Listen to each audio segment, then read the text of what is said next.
to the Codi Bisby case. Codi Bisby is a 4-year-old kid who went missing January the 31st. His father is Corey Bisby. Now, Corey reported his son missing 9 a.m. on the 31st, but he went missing at 2 a.m. Check this out. The story starts back in December of last year, on the 13th. Court documents show Corey Bisby admitted to leaving his 4 children, all under the age of 5, home alone for hours. Those documents also show he did the same thing on January 25th. Then, this past Monday, January 31st, is when he reported Codi missing at 9 in the morning. Corey said his son had been missing since 2 a.m. But on Tuesday, Hampton police say the dad's timeline didn't add up. Tuesday night is also when crews began searching the Hampton steam plant, which was later determined inconclusive. Police also deployed an FBI helicopter and drones and asked for the public's help. But on Wednesday, they asked for the public's help in a different way. In a press conference, police declared Codi's dad the main person of interest in their investigation, asking the community for any info on where he shops, eats, and who he's friends with. A grim reality started sinking in on Wednesday when dive teams and cadaver dogs were sent out, but they returned with nothing. And intensity really started ramping up on Thursday. We saw the most traffic at the command center than we'd seen all week, with police handing out a new flyer that now includes Codi's dad on it and extends the timeline for information all the way back to Christmas. Then, just past noon, forensic units started taking evidence out of Codi's home, and by 7 p.m., we learned Corey Bisby had been arrested and charged with 7 counts of felony child neglect. And that brings us into today, Friday. Corey Bisby has been arraigned on those charges, with Hampton Police Chief Mark Talbot saying he finds it hard to believe Codi wandered off in the middle of the night on his own. Yeah, I think we all have a hard time believing that. But one thing that stood out to me is, where's the mother? Why is these kids living with the father? Which is nothing wrong with that. Let's get that straight. He has, I believe, 3 or 4 kids that live with him. Now, according to the investigator, they have been in contact with Codi's mom, but you won't find her name nowhere. Nowhere. They stated that she answered all of their questions. What questions did they ask? I don't know. Now, what I do know is she stated that she haven't seen her kid in about a year, which was the last time she dropped her son off to Corey. And the only reason she know her son is missing is because the police contacted her. Now, what kind of shit is that? Now, one thing that tripped me out about Corey is he admitted to the folks that he leave his kids home alone. 4-year-old and 2-year-old twins. Matter of fact, let's take a look at the second clip. Check this out.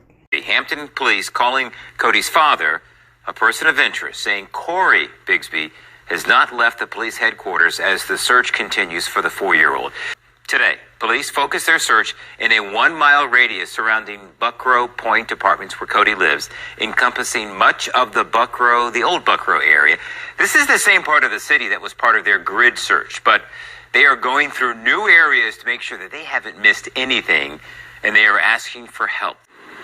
Yeah, Kurt, this really is a 24-hour operation, and police are really relying on neighbors' help now more than ever. They're asking people to check their properties for anything suspicious and to let them know if they've last seen Codi's father, Corey, where he shops, who he talks to, and what he does.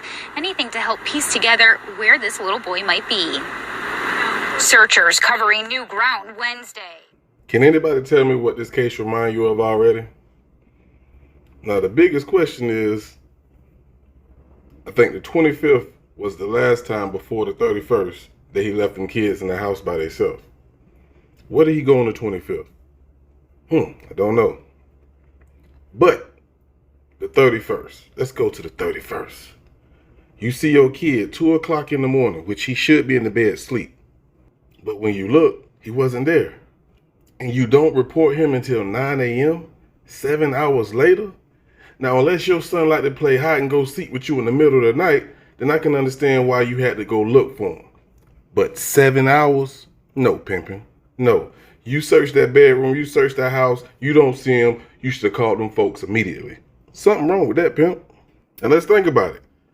You have told us that you left these kids at home several times alone, while you actually go out for hours, and they never left the house then.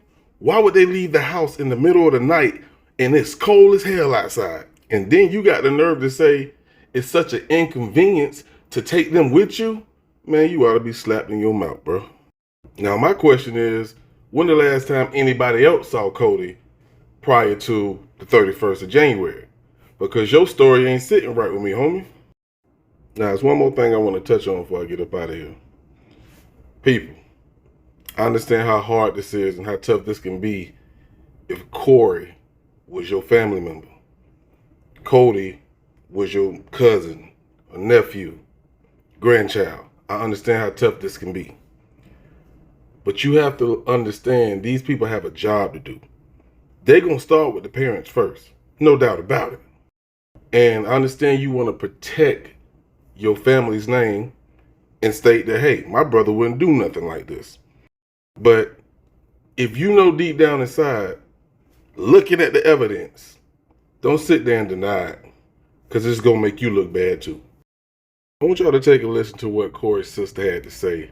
And this is prior to what Corey admitted to, as far as him leaving the kids home alone.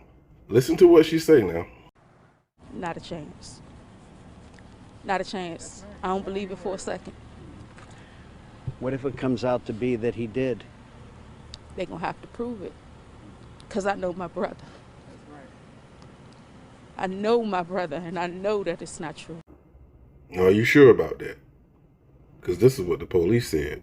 Evidence that we have does not completely match the stories that we have received at this point.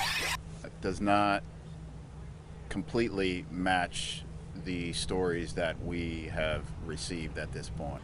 They're going to have to prove it. Because I know my brother. Brother to brother, man to man, father to father.